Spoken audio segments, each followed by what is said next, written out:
Hey everyone, welcome to week 2 of the Garden State HSWrestling.com podcast Near Fall. Back points, whatever you want to call it, I really don't care. As long as you're watching, that's all we really care about. It's about the clicks, the views, and everything else.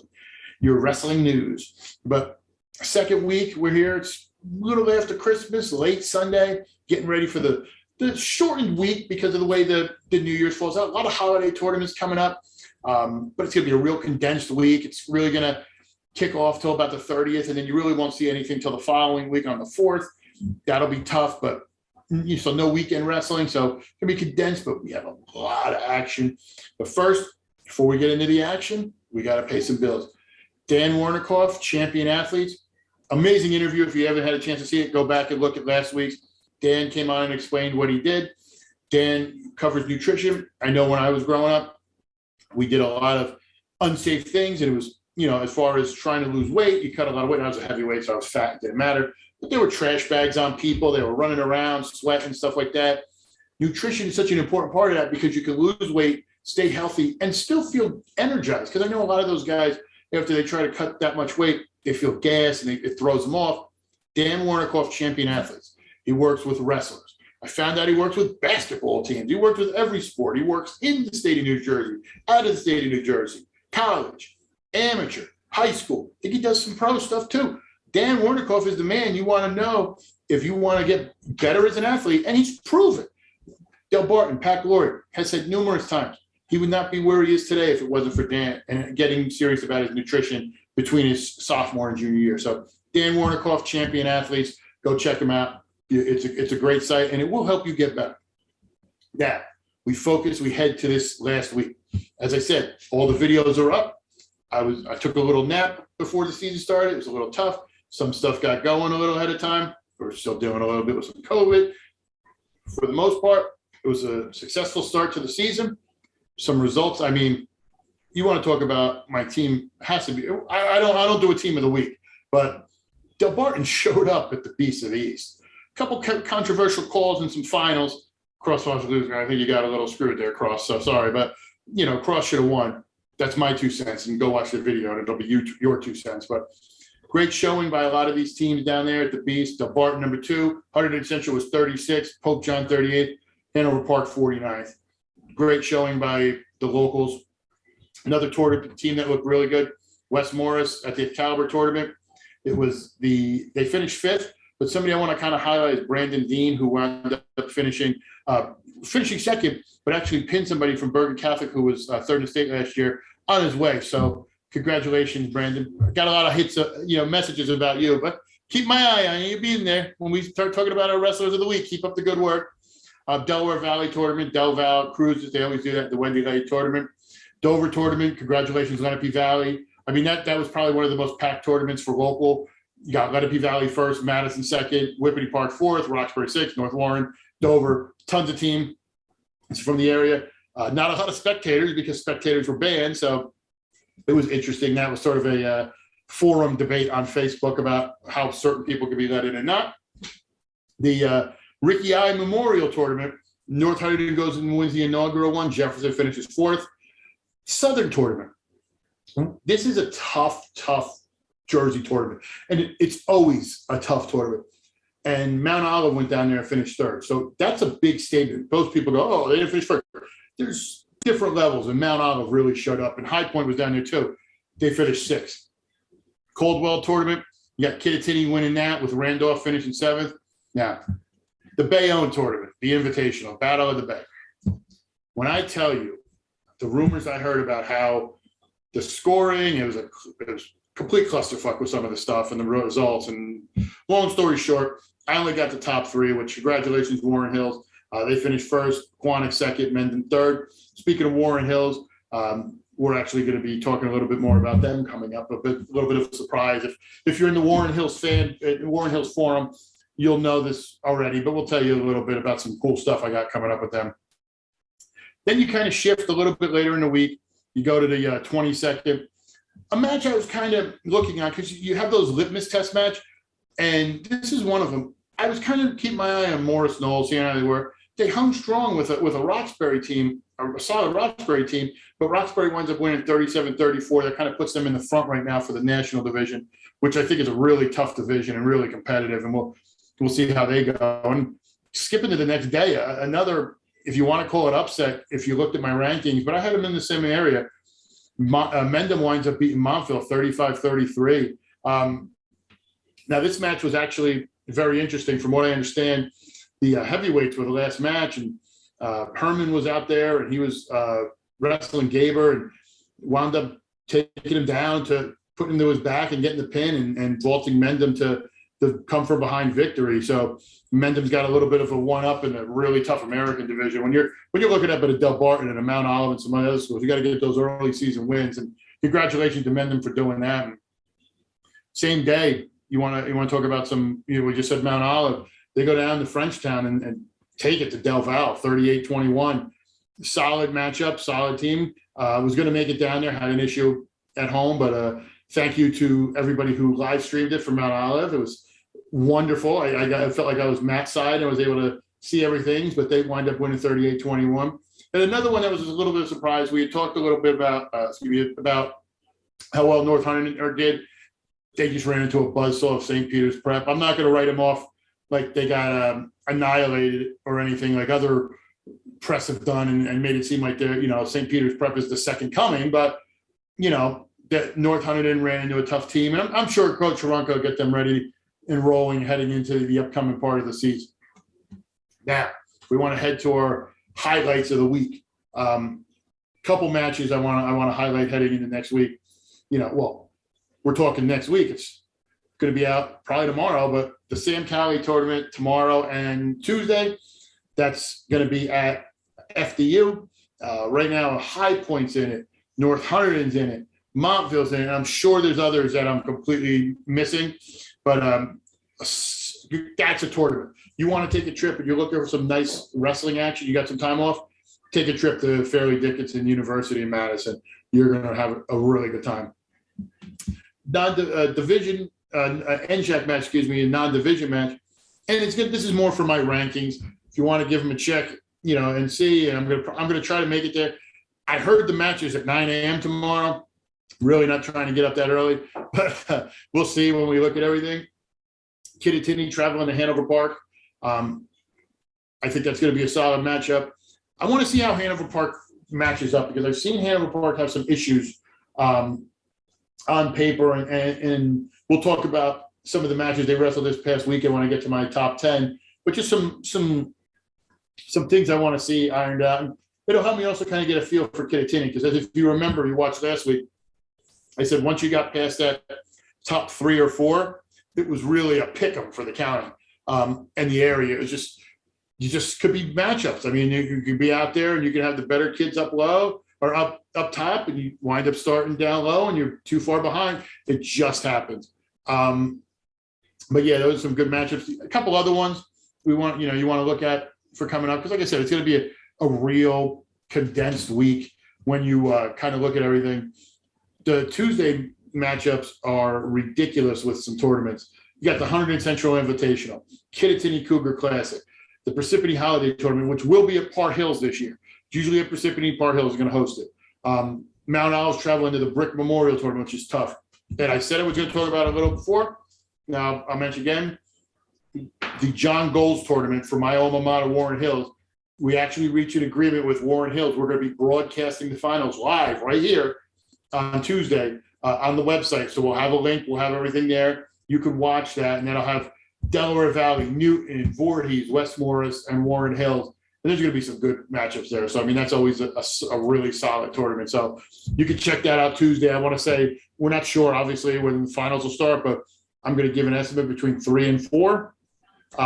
It should be in that range somewhere. So we'll have that recorded. And I think they were talking about doing first place and then third on the other match. So we'll broadcast the finals and we'll announce who wins third, obviously, as we find out, and who won the team tournament, et cetera. We're going to have interviews after with some of the wrestlers, especially the winners, and kind of talk to them and most likely whoever the outstanding wrestler of the tournament is. But and then you kind of look at the next day, you look at some of the, one tournament, Lenape Valley, always a solid tournament. You got Dover, Hanover Park, Opakon, Kittlon, Mountain Lakes, Vernon going there. That'll be solid. And then you got the Barton Trail getting out to the Cannonsburg. And then just a couple little quads here and there, nothing crazy to fill out. Quads, that's a word that was forbidden last year with the way we did everything. But we got some tries and quads that, we'll talk about in a little bit. But another, like I said, we talked about Warren Hills now. December 30th, I think I got to tell the wife I'm going out shopping or something. I think I'm going to take that ride out to Warren Hills and watch Mount Olive and Warren Hills. You're talking about a team that, on paper, realistically, that's going to be a great matchup between both. Mount Olive should be a favorite for Group 4. Warren Hills should be a favorite for Group 3. I mean, this is going to be a great classic match. So I think I might be going out there, probably wind up live blogging that from the event and, checking it out. And we spent a lot of time in Warren Hills, so I hope Hot Dog Johnny's has it all set up for me out there. I want to get out there, get a couple hot dogs, maybe, grab some eat. Maybe I'll hang out with the podcast legend, Jared. He's always out that way. I'll see what I can do and, grab some lunch or something. We'll see. Never know. But, excuse me. But now we'll get to my top 10. Shake up this week. Couple little, nothing too bad. Couple teams, like I said, it was really after 4 kind of a pick 'em. And it's a couple teams I think stuck in there. And I think made the move and showed that they belong. My first one in is going to be Roxbury. Wasn't sure about Roxbury. They lost a ton, but they were 6 in the Dover tournament, which was kind of like, eh. But then they beat Morris Knowles, and they have the Cougar Classic coming up. And I was looking at it, and I originally thought maybe Morris Knowles will be next year, but then Roxbury takes him out, so that's kind of got to be who I go with. So number 10, Morris Hills. They were first in the Morris Knowles tournament. They beat Clifton 45-33. They beat Sparta 54-28. 2 nice matchups. No world beaters, but nice to get off the skid, get the wins there. The Morris Knowles tournament's always good to win, especially locally. They're up next with the Cougar Classic up in Kittatinny, and then they have a try on the 30th, hosting it with Kittatinny and North Warren. So expect a lot of John Gill in Coach Bullett's future. Head to number 9, the Bayonne tournament. Butler. I'm looking at Bayonne with a question mark because, as I said, Bayonne tournament, their scoring was completely out of it. So I have no idea where Butler finished. They finished somewhere. They finished after 4th or down, but they also beat Kinnelon bad, 55-21. But, Kinnelon's a young team, doesn't have the numbers. They're up next with a try at Indian Hills with the White Moro, and then they're at Verona to close out the year. So we'll see how Butler stacks up. We mentioned them already. Kittatinny, number 8, first in the Caldwell tournament. They beat Hackettstown. They swept the West Milford Duels. Next up, they got a match, as I said, whenever you're watching this, tomorrow morning, early today, against Hanover Park. And then they got, like I said, the try with North Warren at Morris Hills to close out the year. We'll see how Kittatinny looks, but I'm excited for tomorrow because the next team, Hanover Park, 49th in the Beast, which I know a lot of people here 49th. That's not a bad thing in the Beast of the East tournament, trust me. They also swept the quad with Randolph against a quad with Randolph, West Morris, and Lenape Valley. Next up is Kittatinny tomorrow, and then they got Lenape Valley tournament on Wednesday.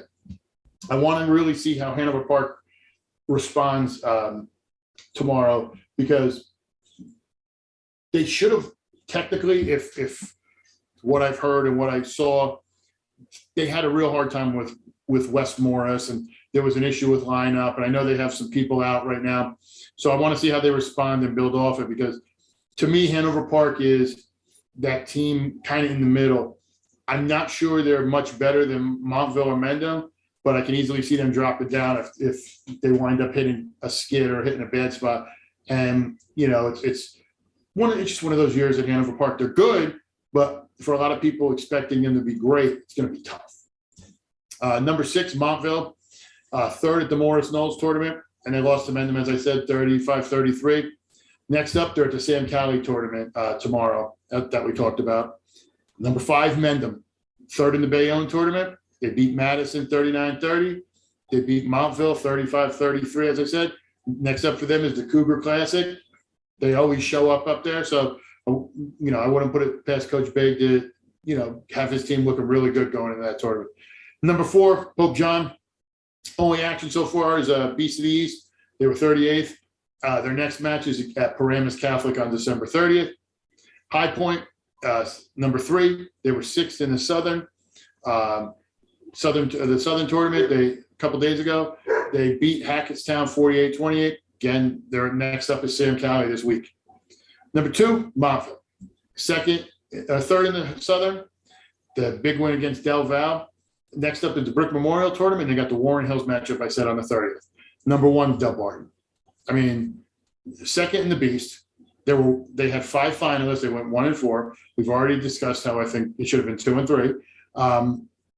They were out in Cannonsburg for a tournament, a couple days. Dunbarton's rolling.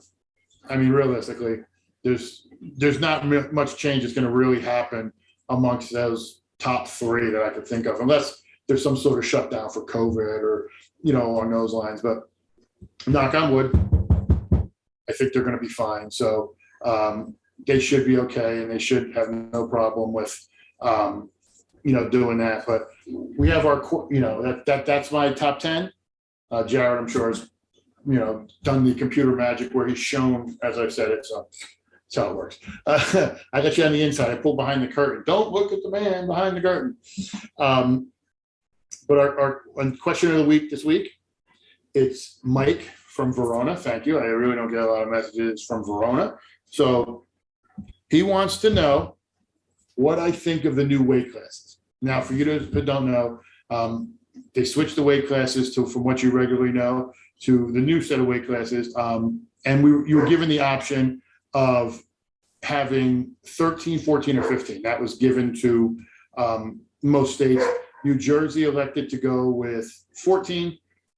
And it realistically removed an upper weight and put in a middle to lower weight. You kind of evened it out, which, to answer your question, I agree with. I don't understand, and I never understood why they put another upper weight in there, because the new upper weight went in, was it 2021?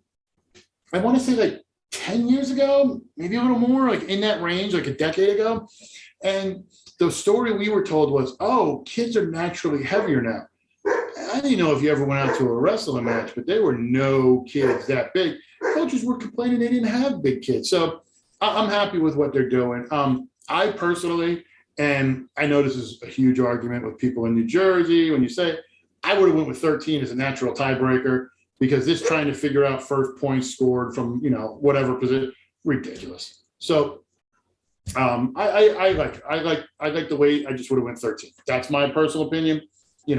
I know other people have more. You obviously want to promote the sport, but when you're still seeing a ton of forfeits, for most part, a lot of these matches, you're trying to get it done. But it is what it is, and there's nothing really you could do about it.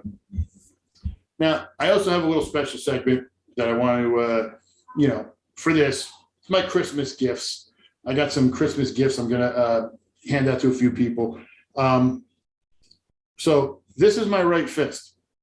This is for people who try to, what do we not do? Fuck with Brow. So there's a few people, if they keep trying to do that, they're going to be gifted with a couple of these. I'm not going to say your name, but if you think it's you, it probably is. Just throwing it out there.